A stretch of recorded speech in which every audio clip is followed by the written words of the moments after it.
Welcome to the hottest movie review on the internet today, the A-List Review. I am your host, the Game Changer, Wes Troop. And in this episode, we're going to be taking a look at a movie that started streaming on HBO Max this past weekend and also opened up in theaters. Will it be a flawless victory, or more like the experience of a fatality? We're gonna find out because my review of the 2021 action film, Mortal Kombat, coming up now.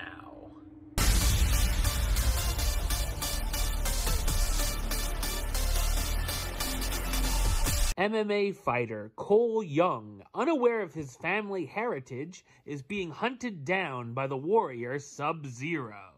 Special Forces Major Jax and his partner Sonya Blade rescue Young and his family.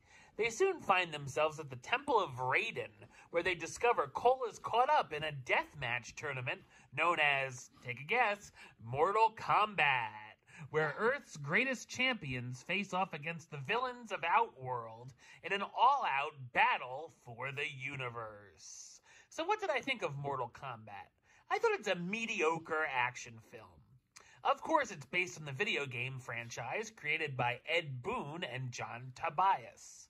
The movie is directed by Simon McQuoid in his directorial film debut, and I'll give him credit for making a good-looking film.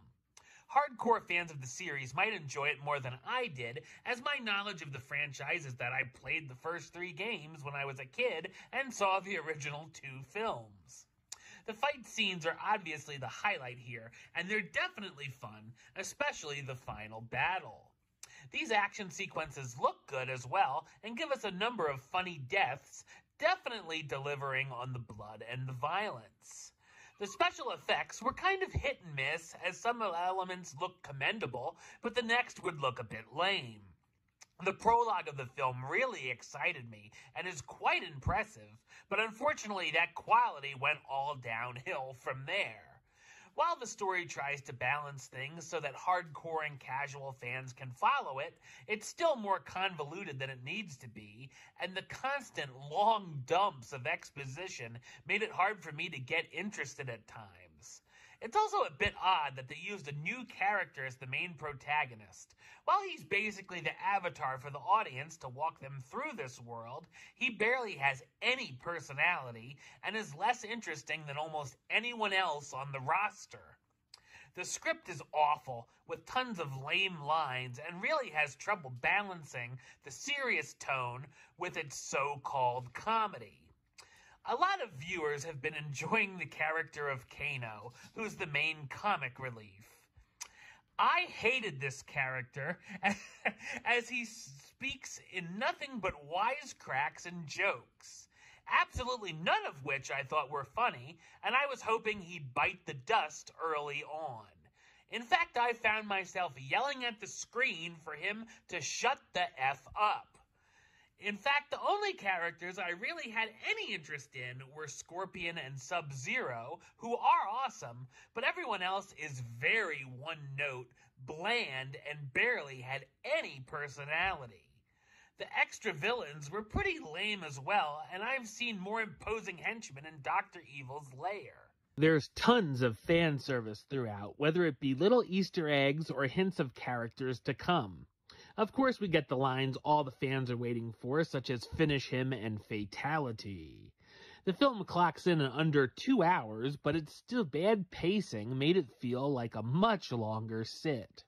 The performances by the cast are mostly amateur hour, starring Louis Tan as Cole Young, the failing MMA fighter who discovers he's the descendant of a fierce warrior, Jessica McNamee as Sonya Blade, the Special Forces agent that's been investigating Mortal Kombat, Josh Lawson as Kano, the mercenary Sonya has taken captive, Joe Taslim as Sub-Zero, the assassin with ice powers searching for Cole, Hiroyuki Sanada as Scorpion, the warrior looking for revenge, Ludi Lin as Liu Kang, one of the chief defenders of Earthrealm, Makad Brooks as Jax, Sonya's partner and Special Forces Major, and Tadanobu Asano as Lord Raiden, the wise thunder god.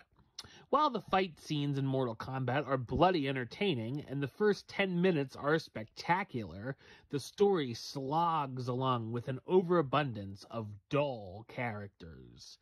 Number-wise, I'm going to go 4 out of 10 for Mortal Kombat, and that gives it the A-list rating of meh, it's okay.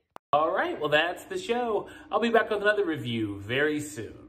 But until then, don't forget to subscribe right here on YouTube. YouTube.com/WestsideOf515. Like the show on Facebook, Facebook.com/WestTroopAlist. And of course, you can follow me on the Twitter and the Instagram at WesAlist. Until next time, Troop out.